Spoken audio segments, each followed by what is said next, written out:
Welcome back everyone to Yellow Card Vanguard. This is the finals of the Yellow Card TDI VGCS. Zystral here bringing you the last of the commentary. And here we've got Narukami Errant Vanquisher versus Spectral Duke. So some of you may recognize the player on the left, and we have had this Vanquisher player on as feature match for a previous round. So he's made it all the way to the finals, and he's going to be competing for the first place prize. So Spectral Duke is one of those decks. We're starting with the GSS. That's not great.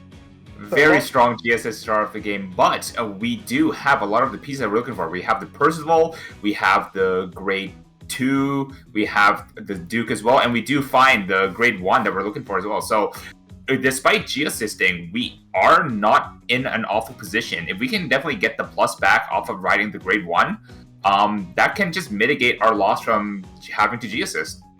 Yeah, so while he's resolving this G-assist, I was going to quickly mention, Duke's one of those decks that here in the West, we didn't really see much of when it came out. In fact, a lot of top players thought it wasn't really that strong.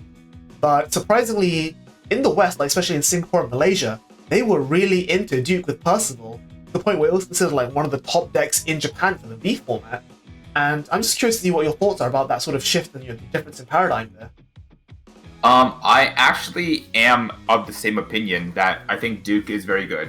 I think a lot of these very explosive decks that we see in the V Premium format, Luard, Bermuda, Gabrielle, at probably the time of recording this, they had the potential to really blow you out from 0 to 6, 1 to 6.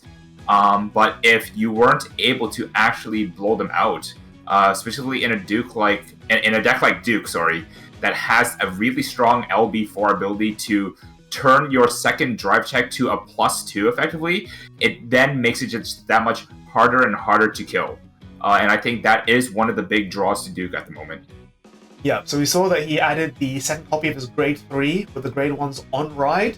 So it's almost made up for his G-assist. But here the Vanquisher player is going to add a Vanquisher off Cane Bolts on ride and then draw and quick shield for the starter. And that's going to be really tough there. The only benefit I'd say for Duke is that Vanquisher requires a Grade 3 insult to really get the most out of its value. So going second, the Grade 3 ride-up turn from Vanquisher isn't going to be nearly as threatening as it could have been. And of course, even though Duke also wants the opponent to be on Grade 3 as well, the fact that he has Percival to start off with on Grade 3 turn, and Percival not being Grade 3 restricted, means that he's going to be able to just accrue more and more value as time goes on. He damages the Percival though, so he does lose one, which is great, and a crit coming in is really solid. He loses 2 Aglavels. Loses 2 Aglavels as well. That's going to be really tough for the Duke player because it means that he's not going to be able to chain high power attacks off as much. Of course, 1 Aglavel is still enough, but the second one is really great for just getting that bit of extra, the 24k push when you need it.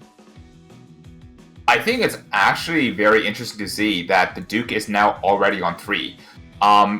If we don't present any other attackers, actually, I think we're in a really funny situation right now. Duke has the benefit, I'll put this in quotation marks, that the Grade 2, if you have the Grade 1 in Soul, does become a 10k base. And against a deck like Vanquisher, which is an Axel clan, their Grade 2s are at 9k, so they do need to commit a bit extra to hit. But at the same time, Duke being at 3 damage right now is only 1 damage away from Limit Break 4 to get that really strong Grade 3 turn on that Duke. And I wonder if having called down that extra card earlier now on the Vanquisher side might become a very large benefit, since they need a trigger to hit, but they can just put the power onto that rearguard now. Yeah, so he's actually going to make a booster as well, just so he can really swing and pressure this Duke player. I think maybe he's going for, he knows that going second, his Grade 3 ride-up turn isn't going to be nearly as strong. So he's going to burn everything he can now, so that he's applying as much pressure as physically possible on the Grade 3 ride-up turn, just so that Duke doesn't grind things out and get more advantage out of the triple drive and the base crit and the Percival. I think that's a pretty solid strategy here. We'll just have to see if it works out for him. So he does add the Jaggy Shot, which is going to help extend into the full Bronto if he does have it next turn.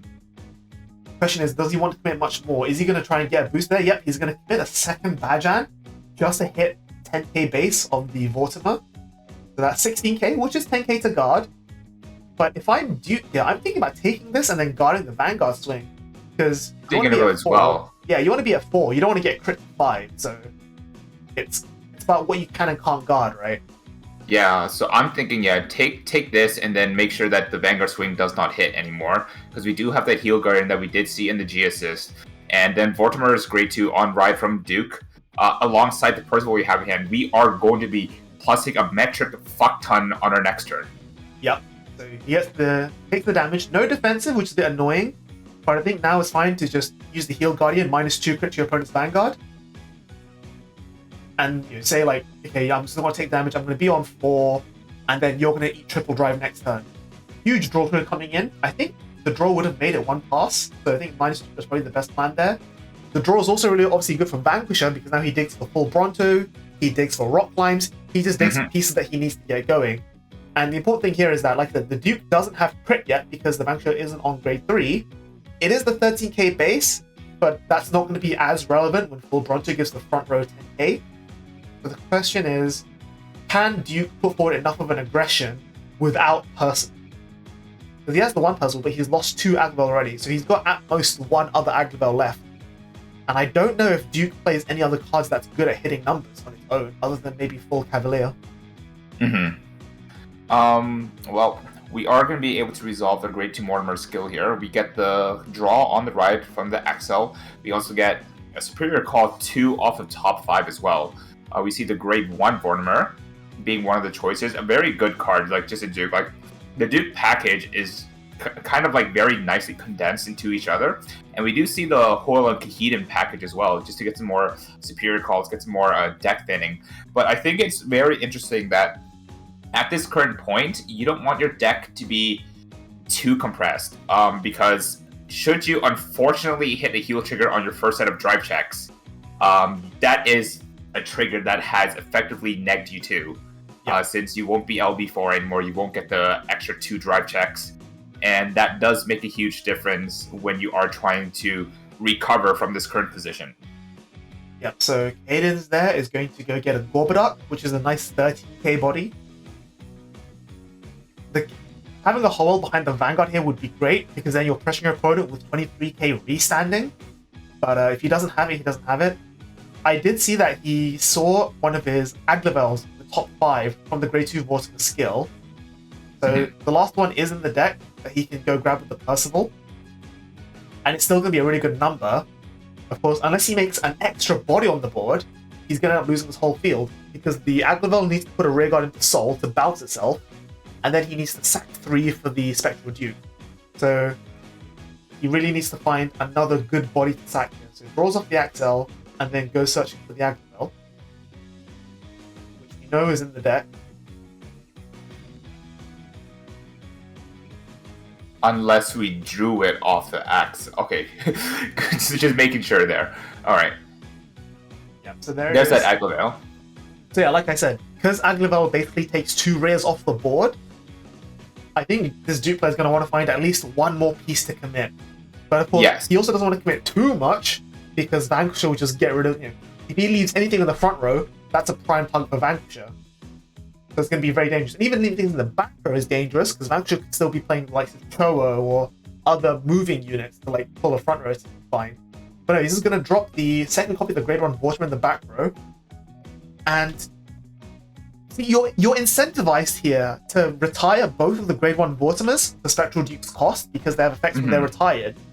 But at the same time, you want to retire both of your front rows so that Vanquisher can't gain any bonuses. Yeah. So I'm not sure. Get as little value out of that Vanquisher skill as much as possible. So I am, like you said, I am very curious as to see how this turn will proceed. I mean, I think making the column was correct. I would maybe have just switched the column so that you have the Gorbaduck boosting the Vortimer. That way you're retiring the Vortimer for the benefit while still leaving your front row empty.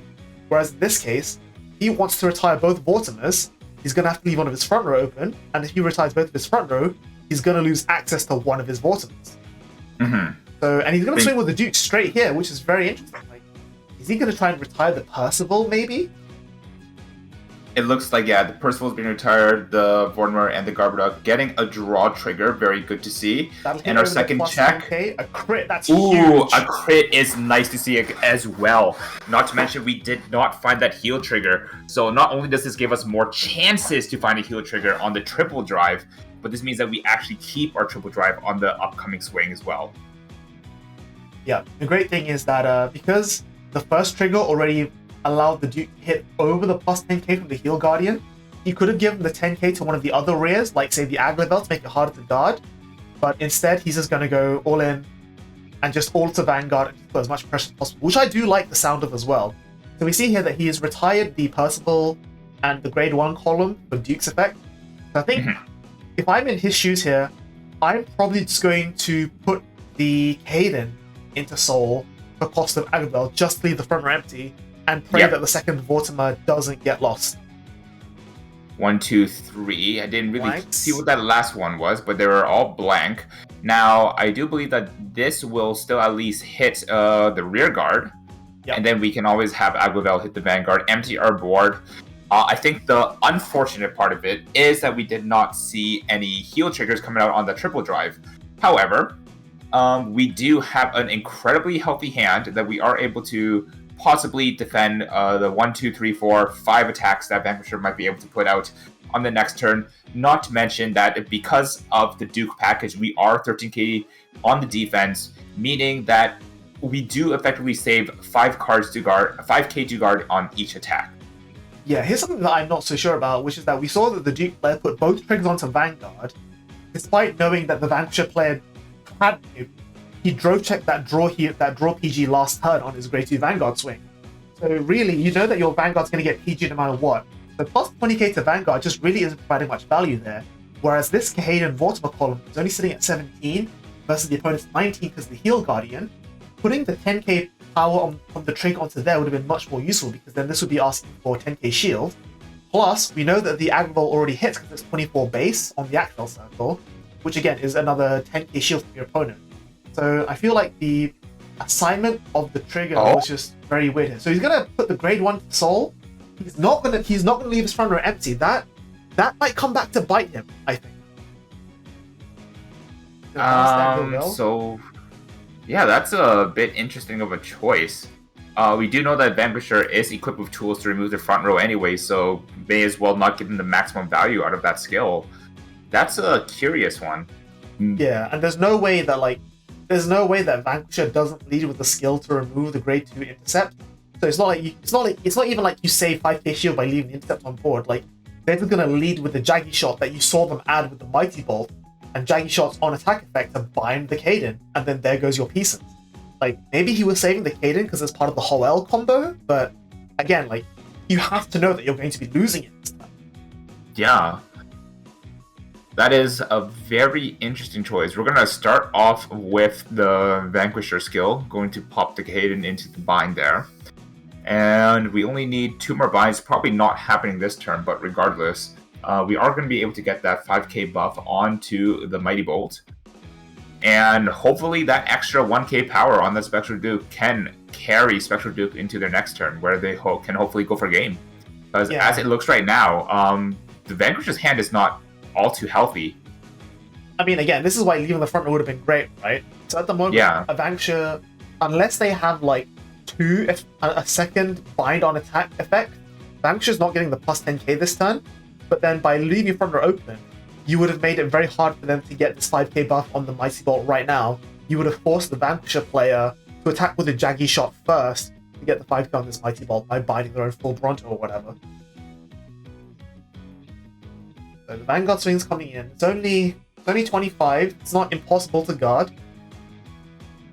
And we've got a library in our hands right now.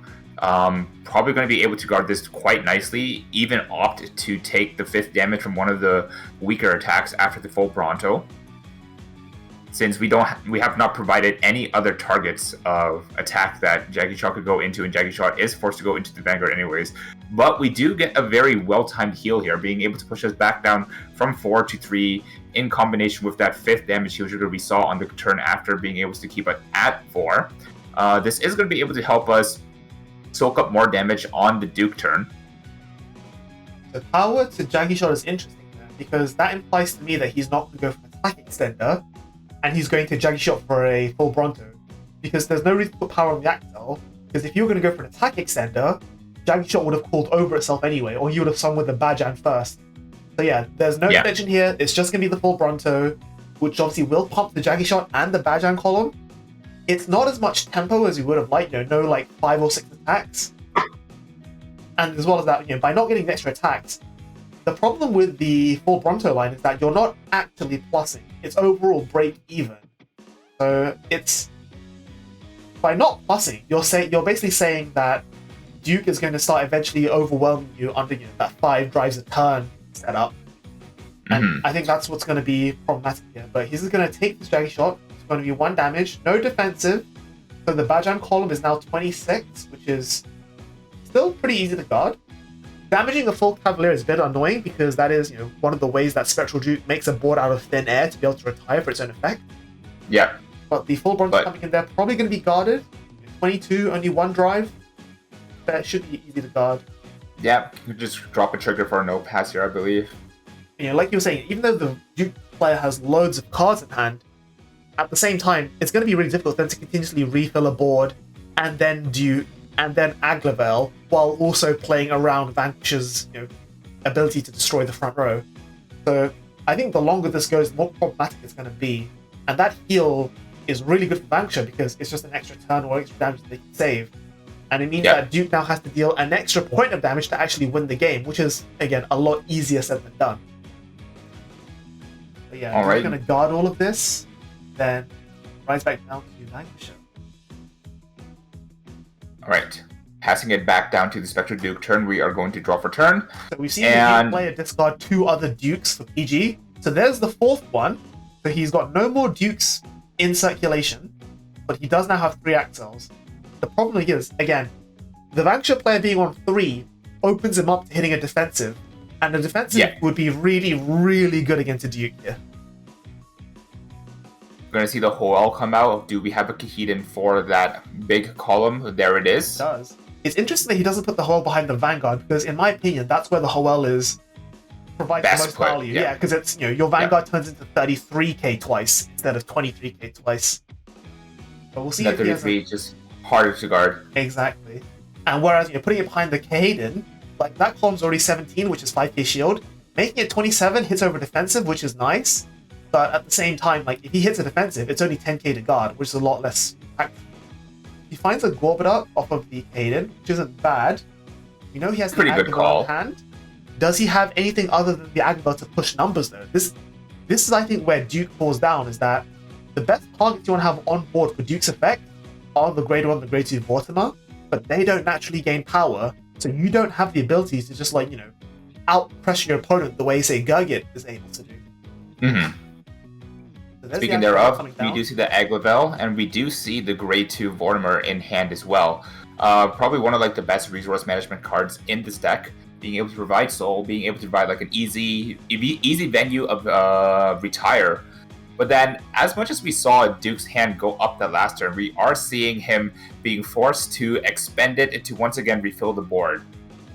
Yeah, I'm not sure about the way he's making his board here, because that Gorbuda already hits 13 on its own. So yeah, I would have maybe liked to see Gorbuda on the front row, and then the Vortimer on the Axel.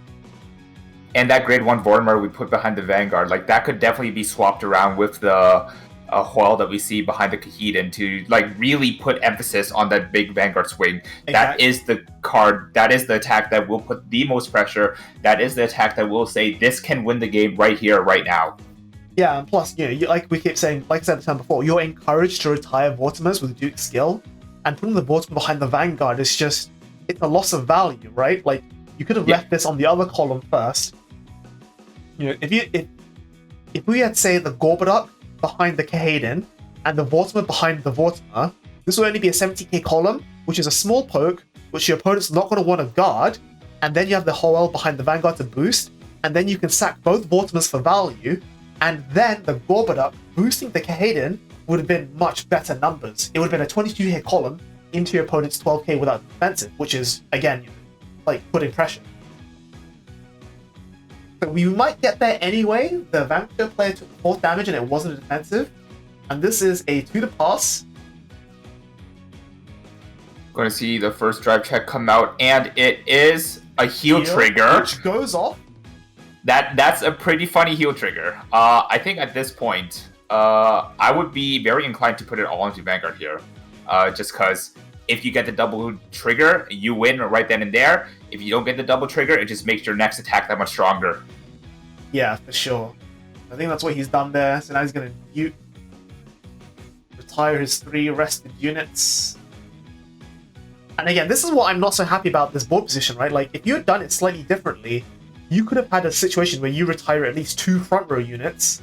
Yeah. Then that would have let you keep your board empty after the Aglevel bounce, going to the Vanquisher's turn in case you don't win here. And I think most importantly as well, it would have made better numbers on that center column, where 15 and 10 wouldn't have been a 2 to pass, and we could have actually ripped out an extra set of shield value from our opponent, which would then make everything else harder to guard. We might have actually kept our booster for the second attack as well. And I think, like, playing Duke, you might actually be spoiled with choice that ends up with you making these, like, very suboptimal boards, which could make the difference between winning this turn or giving your opponent a chance at the crackback to win on their turn. Yes, he's going to swing in again. Again, I'm not so hot about this attack pattern because that Gorbatok is shut down by a defensive, and so is the Kahaden column. So I would have liked to swing with those first, just to bait out like these 5-10k shields. So no trigger. Crit is huge. I would put it all on the Aglevel here. I think we bank it all. We did see the 1 PG on the last turn. This was a PG that we did not know, and based on all the drive checks that we saw on our prior turn, we can safely gamble that our opponent doesn't have another PG for a really big Aglevel swing with that crit here. Second heal coming out is great as well. The heal goes off, which means that he can then afford to no guard one of Vanquisher's swings to go back to the limit break. The other 10k, whereas he's actually putting it all on the Kahaden. Ooh, that's an interesting choice. I mean, this does now hit a really good number. So this is now 47, which is, again, PG or 2 card guard. In fact, 2 cards isn't even enough. 2 cards puts him on 42. So this, and Vanquisher only has what, 4 cards in hand? This could actually just be like game-ending swing here. Although, again, the issue here is that with this big number, if Vanquisher hits a defensive, the last 2 columns just get turned off. Nope. He's just going to take the crit, and that's going to be game. Grade 3, and that will be game. Good games from both players. I think that was like a very interesting case study, actually, with why we see Spectral Duke have that resurgence in popularity depending on the region. We saw that Duke got aggressed early, and because of that, was able to go into Limit Break 4 so quickly on its first turn ride, not being restricted to your opponent being a grade 3, and being able to leverage that advantage, leverage that plussing into be able to convert that into next turn game advantage to win the game. Would you say that's a symptom of the regions then? Like perhaps players in Asia are more likely to rush and give your opponent a bunch of damage early, whereas maybe players in the West are a bit more conservative? Potentially. But we did see that in the game situation here, the Vanquisher player was presented the opportunity to not allow the Spectral Duke to get to Limit Break 4, but they didn't take that opportunity. Now, obviously, the Duke didn't really punish the Vanquisher's board as well, but having like that 2-card disparity does make a lot, and it could have been potentially the difference between winning and losing. Yeah, I reckon especially in the case of going first versus going second, like when your opponent is going first as golds and they have the threat of Percival is just so huge, like that's always the first thing in my mind, right? I'm always thinking like, how do I not lose to a Percival here? And we saw that the Vanquisher player wasn't able to properly play around that. They had a very weak grade 3 ride-up turn as a result. They had the 1 Jaggy shot, no rock climbs, no nothing else. They didn't even have a Chitora, they just went into the full Bronto, which as we mentioned is just card neutral, not plussing. And I think because all these little factors just add up, and like I said, they just end up being buried under the overwhelming advantage and compression of Duke.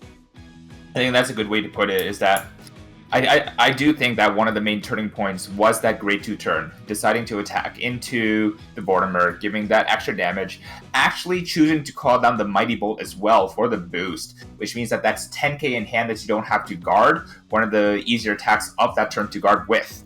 And I think a lot of it does come down to knowing your opponent's deck. Duke might, just like you said, was one of the less popular decks here in the West. And so because of that, maybe they didn't know like how strong Limit Break 4 could be for a deck like Gold Paladin. They thought maybe it was best to rush them, hopefully hit some of their important key pieces into the damage and capitalize off of them missing key pieces. But Duke is such a Vanguard-centric strategy that even if you're missing key pieces, you are able to still end up on a 2-3 drive Vanguard swing. Yeah, for sure. And we saw it here. So that is going to be the end of our VGCS commentary. So once again, apologies for not having round 1. We had some minor technical issues there and the recording wasn't able to start on time. But yeah, that's going to be the end of the 4 rounds of Swiss plus the top 4 and finals. I hope you all enjoyed our commentary. Again, we're going to link to the BRO VODs from last season down below if you want to catch more of our Toku and I doing commentary. And hopefully, we'll be able to do more commentary for you very soon, either in upcoming VGCSs or maybe, again, future online Bushiroad events. But until then, that's going to be it from us. So as always, like the video, subscribe to the channel, follow us on Twitter, all that regular good stuff. And we can't finish off this series without reminding everyone that this channel is sponsored by Strictly Broken TCG. You can visit SBTCGTOKU and use our promo codes, which will be shown on the screen and written down below, for 5% discount site-wide. So thanks again to Strictly Broken for sponsoring us and allowing us to do things like this.